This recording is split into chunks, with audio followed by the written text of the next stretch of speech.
اوحش اغنيه سمعتها في حياتي. ازيكم عاملين ايه؟ يا رب دايما تبقوا بخير، وحشتوني جدا. النهارده هتكلم معاكم على اغنيه رامي صبري الجديده، اغنيه ملك الفرفشه. لسه نازله كمان حبه حلوين، يلا بينا.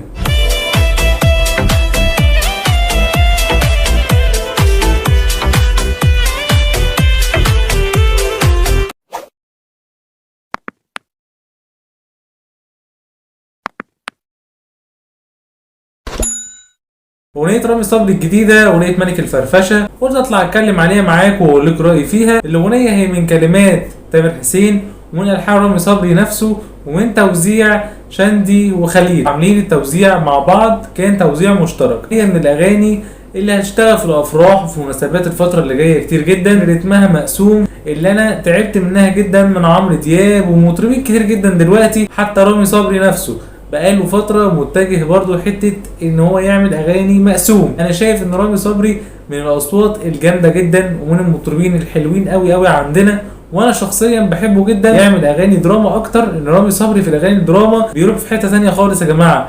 اغنية يمكن خير، اغنية لما بيوحشني، اغنية نفسي اعرف، اغنية كانت قديمة جدا من البوم غمضت عيني. رامي صبري من الفنانين اللي بيعملوا دايما اغاني دراما بتبقى هيت وبتعمل شغل جامد جدا في الالبوم وبتعيش ليه قدام كتير. وبرضه نفسها تشوفني من ألبوم اجمل ليالي عمري. بيعمل اغاني دايما بتعيش، خصوصا الاغاني الدراما. الاغاني المقسوم بحس ان رامي صبري ما بتاكلش معاه قوي زي الاغاني الدراما، او الاغاني اللي بتبقى كلها حزن وفراق، او تبقى اغاني مؤثره اكتر. ان رامي صبري صوت قوي جدا وصوت مختلف، بيركز على التوزيعات، دايما عنده نظره فنيه للاغاني اللي بينزلها، مش مجرد اغنيه بيعملها وخلاص.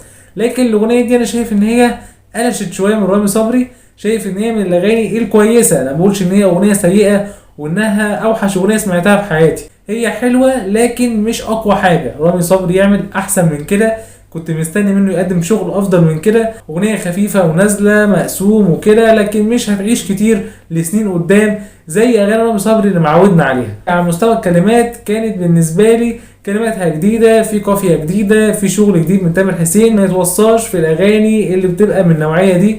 دايما بيطلعها بشكل حلو ويبقى ليها طعم مختلف ولون تاني مع تامر حسين. الكلمات على المستوى اللي انا شفته كان بشكل عام كان كويس نوعا ما، وكان مختلف شويه، لكن الموضوع والسياق نفسه هو مفيش جديد بالنسبه لي اللي انا بشوفه من معظم المطربين دلوقتي.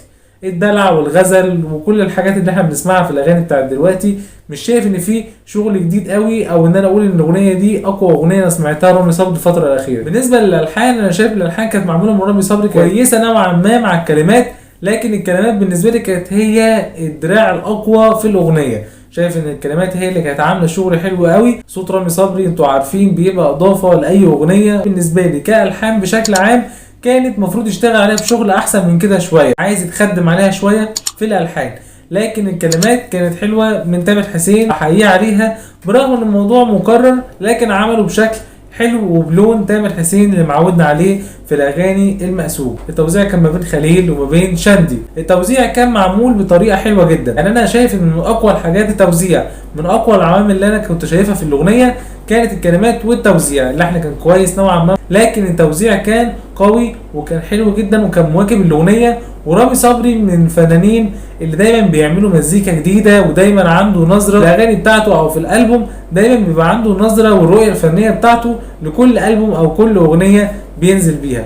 فانا احيي رامي صبري على الشغل الجميل ده. رامي صبري لو بيتفرج عليا دلوقتي او اي حد من فريق العمل، انا بحييكوا جدا. الاغنيه طالعه بشكل كويس، لكن انا كنت عايز شغل افضل، عايز شغل احسن من كده. وانا عشان بحب رامي صبري فانا بقول له الكلام ده، وبقول لكل الفانز بتوع رامي صبري، رامي صبري عنده لسه كتير وبيقدم شغل قوي.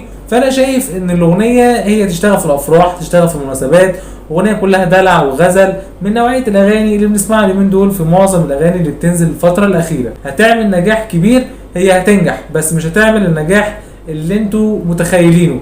هتنجح النجاح المطلوب. اغنيه رامي صبري حلوه عشان صوت رامي صبري، وطبعا اسم فنان رامي صبري اسم كبير، فالاغنيه هتنجح وهتمشي، لكن مش هتبقى من التوب لاغاني رامي صبري. البوستر كان عاجبني جدا، بوستر صيفي وكان شكله حلو. انا بحب جدا اسمع المزيكا بتاعت رامي صبري وصوت رامي صبري، والحانه بتبقى باينه جدا وواضحه. والاغنيه بشكل عام انا شايف ان اقوى حاجه فيها كانت الكلمات والتوزيع، واللحن كان كويس نوعا ما مواكب التوزيع والكلمات، وكان معمول بشكل كويس. كل واحد فيكم يشاركني برايه في الكومنتات تحت ويقول الاغنيه كانت عاجباه ولا ما كانتش قد كده. وده اللي كان عندي النهارده. لو انت لسه جديد وبتشوفني اشترك وفعل زر الجرس واعملوا لايك عشان كمان في المحتوى اللي بقدمه اكتر واكتر، وشارك في كل مكان لكل اصحاب قناه نضاره. وتنسوش وادعموني اكتر واكتر عشان اعمل لكم فيديوهات وسلسله حلقات جديده. اشوفكم ان شاء الله على خير فيديو جديد.